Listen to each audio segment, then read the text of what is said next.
Nobel पारितोषिक मिळवणारे पहिले भारतीय कोण? 1. हरगोविंद खुराना, 2. रवींद्रनाथ टागोर, 3. अमर्त्य सेन, 4.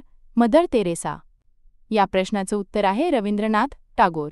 स्पष्टीकरण: सन 1913 साली रवींद्रनाथ टागोर यांच्या गीतांजली या काव्यसंग्रहास साहित्य क्षेत्रातील नोबेल पुरस्कार मिळाला होता व हा पुरस्कार मिळवणारे ते पहिले भारतीय व्यक्ती होते.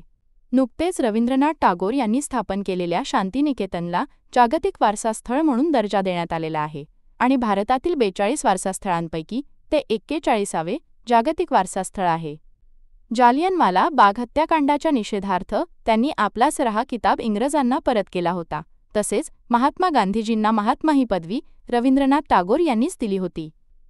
भारत आणि बांगलादेश या दोन देशाचे राष्ट्रगीत टागोर यांनीच लिहिलेले आहे.